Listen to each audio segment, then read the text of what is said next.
I'm ecstatic right now. That was a really, really hard-fought game against a very, very good and well-coached Pitt Bradford team. I think kudos to them. I think this was maybe the first time they've been to the NCAA tournament, or the first time in a long time. Gained a lot of respect for what those guys do. We knew it was going to be a dogfight, and I'm just so incredibly proud of the whole team, man. I'm just so incredibly proud of them. Obviously, you knew going into the day that they were going to be an up-tempo, pressing team. What was the strategy that you had to hold them to 75 points, which is a good 30 below their season average? Yeah, I mean, it's in a back-to-back playing a team like Pitt Bradford. I'm like, we have an hour walkthrough. So I don't know that you're simulating the pressure in an hour walkthrough. So, I think we wanted our guys to get as much rest as possible, knowing it was going to be an up-and-down game. And then as coaches, we just tried to dial in and I guess to present the material and the game plan in a way that was going to make sense. And what I give our guys so much credit for is especially these two, is really taking ownership of the team. We go in with this game plan, but the key is, these guys are out there playing. Our communication has got to be great. We've got to make adjustments, and I think we did that throughout the course of the game. Adam, early on, it seemed like their press caused a little bit speeding up your up tempo, and you had a couple of turnovers early in the first. What adjustments did you make as a leader to change that going forward, and particularly the second half? I don't think that maybe one turnover on their press. We talked about the idea of wanting the ball in the press, because I think in the first half we kind of got away from getting open. You got to get open, and if you don't get open, then you expect someone else to. That person's expecting you to get open, and then it becomes this thing where it's wait, who's getting the ball right now? So I was I want the ball, because you're not going to take it from me. I'll break your press every single time, and I don't care. And so I did, and I stopped pivoting in the paint because they were calling that a travel for some reason. Other than that, we just handled the press together with pump fakes and being strong with the ball. Shane, I think one of the pivotal plays that solidified the lead was Adam passed you the ball, and then you faked back and passed it back, and then a spin move to the basket. Was that a play that you all practiced, or was that just a natural feel, or you're just deciding at that point you're going to take over? Yeah, I think a lot of it's natural feel. Obviously, Adam brings a lot of attention. 25 points and shoots at a high level. So I knew the whole game they were kind of hedging that little handoff or ball screen action. And I wouldn't say I was waiting to do that, but it felt like the right moment down the stretch, trying to make a play. And then, there's so much attention on Adam. I was able to kind of slip through there, and it was at a great time in the game. So, yeah. We practice that every day. He does that every day. I see that the numbers have increased. The shooting percentage and the three-point shot has increased in the second half. What was that message that was deleted in the locker room, to uplift your team onto the win? You want me to? Yes. Look, I think the most important thing was we didn't want to take rushed shots.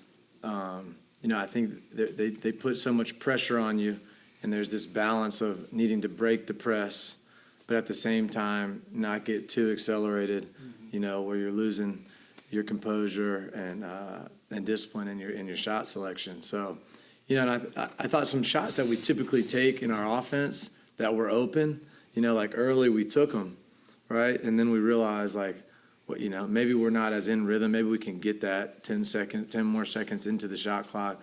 I thought, Eamon hit a monster three at the end there, and I thought that was a more rhythm shot than us just breaking the press and kicking ahead. So I think the big key was, and I know this is, just don't let it be rushed. We don't want it to feel rushed. And I really thought, man, their pressure was tough, but I thought we did a great job of getting it across, handling the pressure, and then working with a short shot clock, which can rush you in itself. So, that's the talk.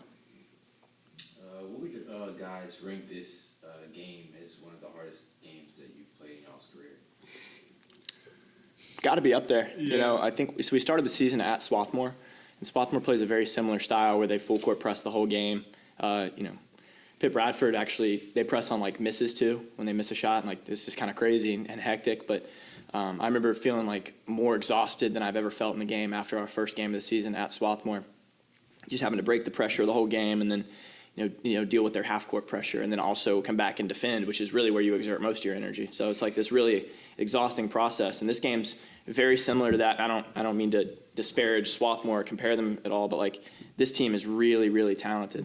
Like they have like 3 dudes that average 15 plus, or the dude that averages 20, I think. So it's like, I mean, Braylon Salters for crying out loud had 23 off the bench on 9 of 14. Like and he's a freshman. He was unbelievable.